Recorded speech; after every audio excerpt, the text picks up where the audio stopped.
Hello students, welcome back to IGNOU study at home. ये video BECE 214 का जो आपका इकोनॉमिक्स का भारत में कृषि और विकास का जो जून 2022 का पेपर है, इसमें से जो कुछ प्रश्न है इंपॉर्टेंट, उनके आंसर मैं आप लोगों के साथ शेयर करवा रही हूँ। 4 प्रश्नों के आंसर मैंने आप लोगों के साथ वीडियो शेयर कर चुकी हूँ, तो डिस्क्रिप्शन बॉक्स में आपको लिंक मिल जाएगा, तो आप वहां से इन प्रश्नों के आंसर देख सकते हैं। बाकी जो अभी भाग ख के अंदर जो प्रश्न है, इनमें से मैं 3 प्रश्नों के आंसर आप लोगों के साथ करवाऊंगी, प्रश्न संख्या 5, 6 और 7 के। तो इसमें पहले हमें प्रश्न संख्या 5 की कृषि विपणन से संबंधित जो प्रश्न है, इसकी विशिष्टताएं या विशेषताएं क्या है, उनके ऊपर हमें जो लिखना है वो हम इस वीडियो में देखेंगे। तो चलिए पहले प्रश्न संख्या 5 का आंसर देखते हैं। प्रश्न है हमारा कि कृषि विपणन की कौन सी विशिष्ट विशेषताएं इसे अन्य बाजारों से भिन्न स्वरूप प्रदान करती है, यानी कि हमें कृषि विपणन की विशेषताएं बतानी है। अभी अन्य बाजारों से भिन्न स्वरूप करे या कुछ भी लिखे, हमें टॉपिक से नहीं अलग भटकना है कि इसमें क्या पूछा गया कि अलग विशेषताएं कौन सी, नहीं, हमें सिर्फ इसकी विशेषताएं बतानी है, यानी कि उसकी जो विशेषता है वही विशिष्ट है जो उसे अलग करती हैं अन्य बाजारों से। छोटे किसानों की विपणन संबंधी जरूरतों को पूरा करने के लिए क्या युक्तियां सुझाई गई हैं, वो भी हमें इसमें लिखना है। और ये प्रश्न इंपॉर्टेंट इसलिए होता है कि ये जून 2015 में भी आया हुआ है, जून 2019 में भी ये प्रश्न आपसे पूछा गया था, तो इसलिए ये प्रश्न आप लोगों के लिए इंपॉर्टेंट है। तो कृषि विपणन की विशेषताएं बताने से पहले हमें पता होना चाहिए कि कृषि विपणन है क्या। कृषि विपणन से अभिप्राय केवल कृषि उत्पादन की बिक्री से ही नहीं है, वरन यह एक विस्तृत शब्द है। इसमें वे सभी क्रियाएं शामिल होती है जिनका संबंध कृषि उत्पाद को एकत्रित करने, उनका श्रेणीयन करने, मंडी तक पहुंचाने और अंत में बिक्री करने से है।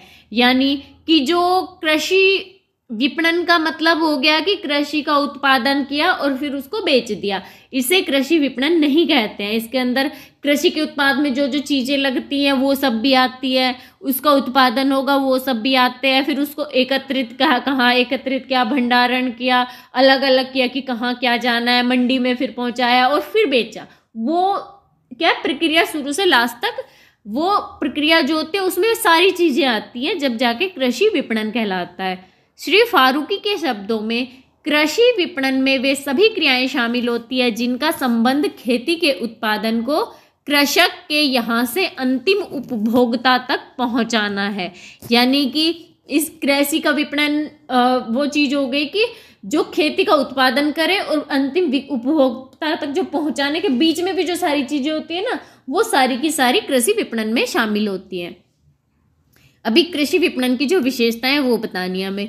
कृषि विपणन की ऐसी बहुत सी विशिष्ट विशेषताएं हैं जो उसे अन्य बाजारों से भिन्न स्वरूप प्रदान करती हैं। पहली विशेषता है कि बहुत से निर्मित माल की तुलना में कई उत्पाद भारी भरकम होते हैं जिनके लिए भंडारण व परिवहन सुविधाओं की आवश्यकता होती है। जो भारी व विशिष्ट किस्म के होते हैं उनमें लागत भी भारी ही आती है। फार्म उत्पाद ऋतुनिष्ठ स्वरूप के होते हैं जबकि इनकी मांग उपभोक्ताओं द्वारा पूरे वर्ष भर रहती है।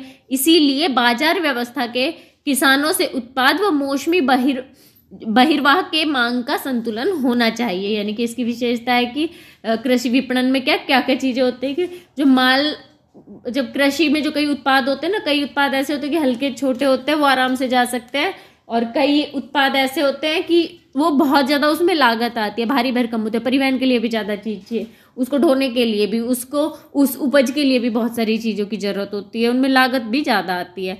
तो इसलिए कृषि विपणन की विशेषता है। और कुछ उत्पाद क्या है, ऋतुनिष्ठ, यानी कि कुछ चीज़ ऐसे होते हैं जो गर्मी में ही होती है लेकिन साल भर उस चीज़ की ज़रूरत होती है, तो उसको भंडार करने के लिए, भंडारण के लिए भी ज़रूरत है, और सही टाइम पे कहीं पहुंचाने के लिए भी जरूरत पड़ती है ना, तो वो कृषि विपणन के अंतर्गत आता है कि परिवहन के साधन उसे वहां से वहां ले जाएंगे या भंडारण उनका करेंगे। छोटे किसानों का विक्रय अधिशेष जिनकी कृषि सेक्टर में प्रधानता है, परिमाण में कम व विशाल क्षेत्र में फैला हुआ है, अतः उनका संग्रहण विशेष किस्म की कठिनाई खड़ी कर देता है।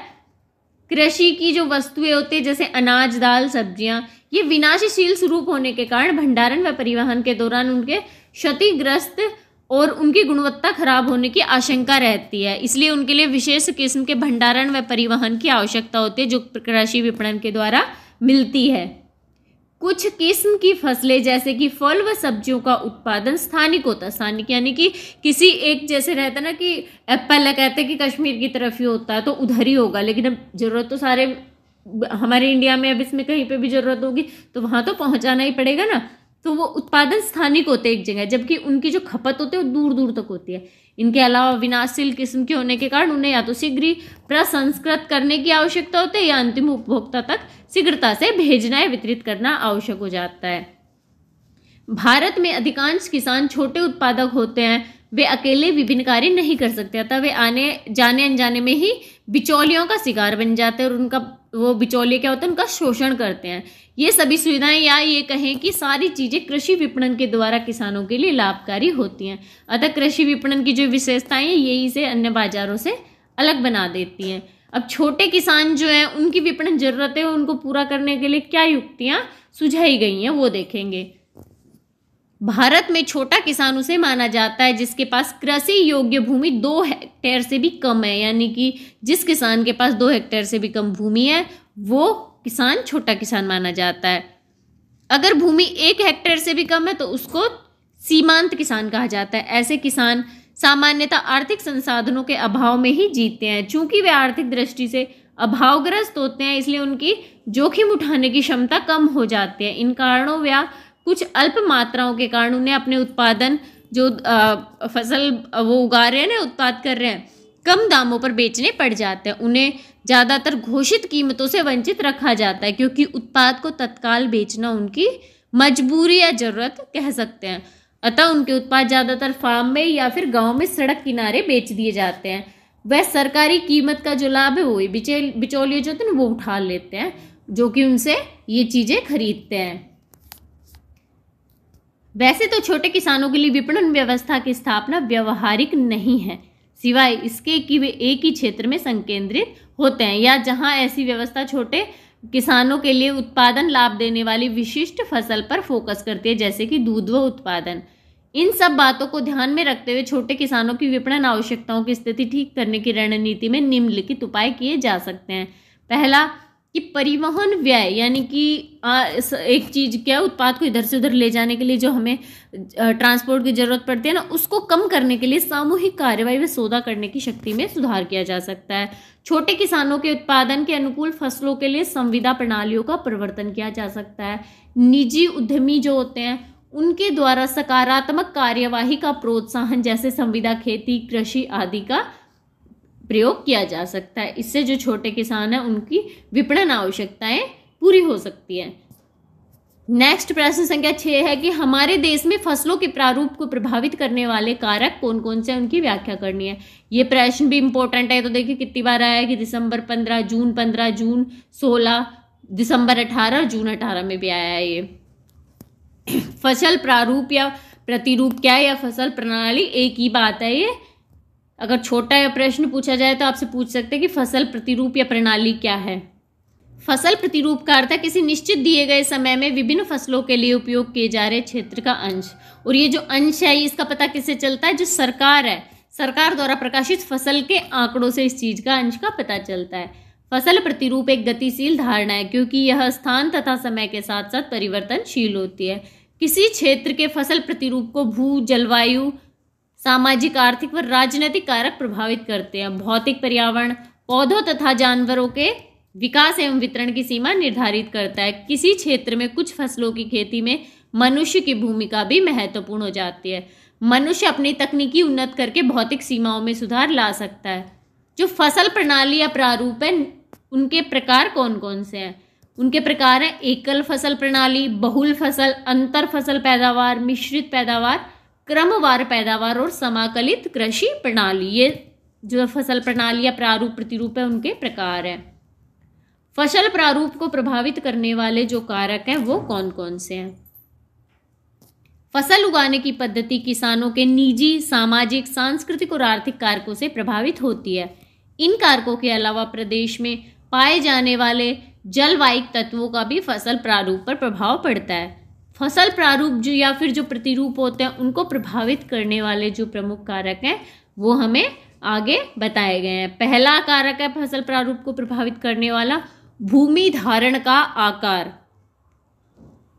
भारत में सीमांत और छोटे किसान कृषक समुदाय के सबसे बड़े क्षेत्र का प्रतिनिधित्व करते हैं, यानी कृषक समुदाय के ज़्यादातर लोग छोटे या सीमांत किसान ही होते हैं। अतः एक फसल धान का प्रभुत्व होता है क्योंकि यह घरेलू आवश्यकताओं को पूरा करती है और निर्वहन कृषि को कायम रखती है। निरक्षरता के कारण ज़्यादातर किसान बेहतर फसल लगाने की पद्धति के लिए आवश्यक मिश्रित फसल व एकल फसल की वैज्ञानिक विधियों तथा अन्य तकनीकी जानकारियों से अनभिज्ञ होते हैं। नेक्स्ट, रोग व नाशक जीव। फसल पद्धति रोगों और कीट संक्रमण की संभावनाओं पर भी निर्भर करती है। पारिस्थितिकीय उपयुक्तता, किसी विशेष प्रदेश की फसल पद्धति जो होती है वो पारिस्थितिकीय दशा जैसे कि तापमान, वृष्टिपात, आर्द्रता आदि के ऊपर भी निर्भर करती है। नेक्स्ट है नमी की उपलब्धता। सिंचाई के स्रोत बहुत कुछ फसल पद्धति के प्रकार को निर्धारित कर देते हैं, जैसे कि कम वृष्टिपात यानी बारिश होती है ना, उस क्षेत्र में वर्षाधीन कृषि अधिकतम लाभ जो प्राप्त कर देती है, उसका प्राप्त करने का सर्वोत्तम मार्ग माना गया है। वित्तीय स्थिरता में आता है कि कृषकों की जो आर्थिक दशा है वह भी फसल लगाने की पद्धति को प्रभावित करती है।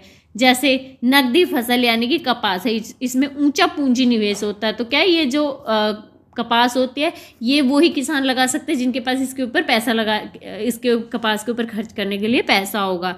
कृषक समुदाय का सीमांत किसान कम लागत वाली फसलें ही अपनाता है। इस प्रकार ये कुछ प्रमुख कारक है जो फसल प्रारूप को प्रभावित करते हैं।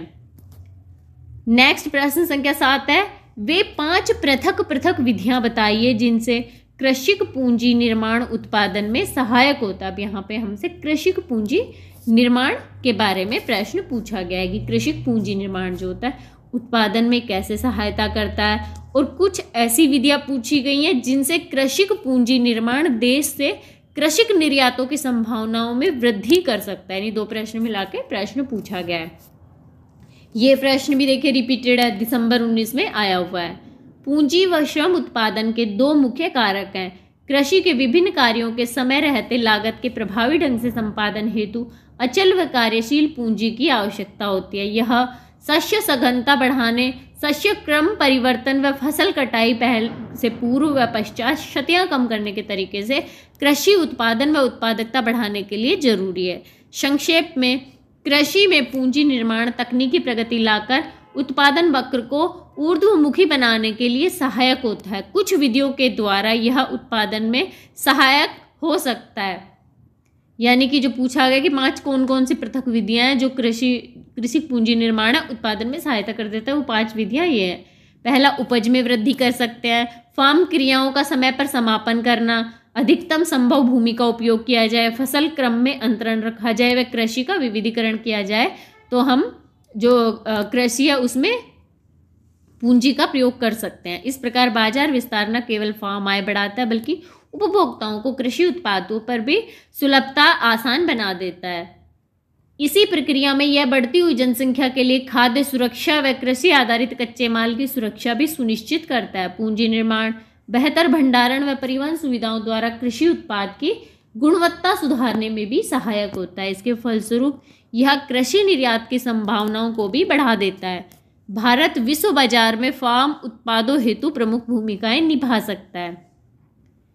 कृषिक पूंजी निर्माण देश में कृषि निर्यातों की संभावनाओं में वृद्धि के लिए जो कार्य किए जा सकते हैं वो कौन कौन से हैं?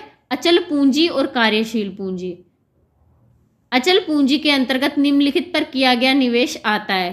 कौन कौन सी चीजें? मशीनें, औजार, फार्म बिल्डिंग, ट्रैक्टर, भूमि समतलन, कल्टीवेटर, हार्वेस्ट, कुआं, नलकूप, सिंचाई संरचनाएं, वृक्ष, बागान, पशुधन, भूमि विकास, मृदा और जल संरक्षण, फसल कटाई संरचना आदि, ये सारे अचल पूंजी के अंतर्गत आते हैं। ऐसी जो स्थिति है, ये ऐसी स्थिति निर्मित परिसंपत्तियां हैं जो फार्म उत्पादकता व आय को बढ़ाने में सहायक हो सकती हैं। इसी प्रकार कार्यशील पूंजी विभिन्न फार्म निवेशों को खरीदने में सहायक होती है, जैसे बीज, उर्वरक, कीटनाशक, सिंचाई, जल, कृषि श्रमिकों की मजदूरी, मशीनों व जुताई शक्ति का किराया। इन निवेशों व संसाधनों का आसान सुलभता विभिन्न कृषि कार्यों के समय पर निष्पादन के लिए जरूरी हो जाती है। सार्वजनिक पूंजी व निजी पूंजी। कृषि में पूंजी निर्माण की भूमिका के आकलन में पूंजी निर्माण को सार्वजनिक व निजी वर्गों में विभाजित किया जाता है। सार्वजनिक क्षेत्र पूंजी निर्माण में विभिन्न गोचर व अगोचर परिसंपत्तियों के निर्माण के लिए केंद्रीय, राज्य व स्थानीय जो सरकारें होती हैं उनके द्वारा किया गया निवेश इसके अंतर्गत आता है, जो निम्न प्रकार से होता है।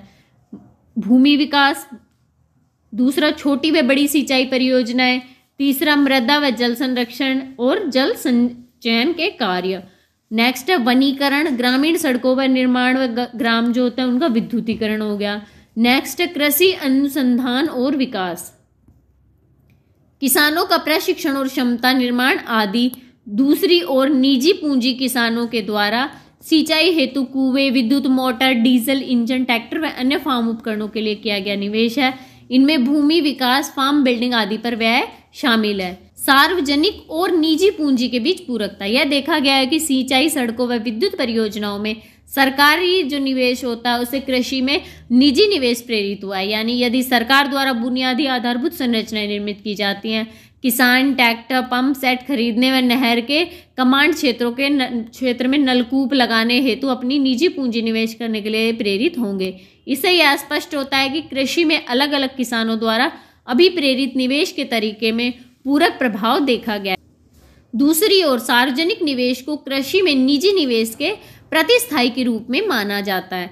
जैसे कि यदि सरकार गहरा नलकूप विशेषकर पृष्ठीय सिंचाई संपूरित करने व कृषि के लिए सिंचाई जल की आश्वस्त आपूर्ति सुनिश्चित करने के प्रयोजन से नहर कमांड क्षेत्र में लगाती है, तो किसानों को भौमजल सिंचाई में अपना निवेश करना आवश्यक नहीं होगा। साधारणतः जो किसान होते हैं वो अचल व कार्यशील पूंजी में निवेश करते हैं, जबकि सार्वजनिक निवेश उस प्रकार की परिसंपत्तियों के निर्माण के लिए किया जाता है जो अधिकांशतः सार्वजनिक अधिकार क्षेत्र में आते हैं। कुछ अध्ययनों से पता चलता है कि सिंचाई व विद्युत में सार्वजनिक निवेश के लिए निजी निवेश की नम्यता लगभग 0.15% है। इस प्रकार सार्वजनिक निवेश में वृद्धि का निजी निवेश पर सकारात्मक प्रभाव पड़ता है, परंतु ऐसी स्थिति भी हो सकती है कि जब जो सार्वजनिक निवेश है उसमें कमी की प्रतिपूर्ति करते हुए निजी निवेश में वृद्धि की जा सकती है, परंतु ऐसी स्थितियां सामुदायिक हित में होने की संभावनाएं नहीं होती है। ये जो निजी जो ऐसी स्थिति होती है वो निजी स्वार्थ की पूर्ति से निर्मित हो सकती हैं। अर्थात निजी निवेश पर बढ़ते हुए या घटते हुए सार्वजनिक निवेश के प्रभाव में विषमता एक वास्तविकता है। सार्वजनिक निवेश नए बीजों, प्रौद्योगिकी निवेशों, कृषि सेवाओं व कृषि बाजारों के विकास के बृहत्तर प्रयोजन के लिए किए जाते हैं। तो यहाँ पे 3 प्रश्न थे, इनके आंसर मैंने आप लोगों के साथ शेयर कर दिए हैं। बाकी इसके बचे हुए प्रश्न के लिए मैं नेक्स्ट वीडियो में डालूंगी, नहीं तो वीडियो बहुत ज़्यादा बड़ा हो जाएगा। आई होप ये वीडियो आप लोगों के लिए यूजफुल रहा हो। अगर ये वीडियो आप लोगों के लिए यूजफुल रहा हो तो प्लीज़ चैनल को सब्सक्राइब जरूर करें, वीडियो को लाइक और शेयर जरूर कीजिएगा। तो मिलते हैं अगले वीडियो में कुछ नई इन्फॉर्मेशन के साथ।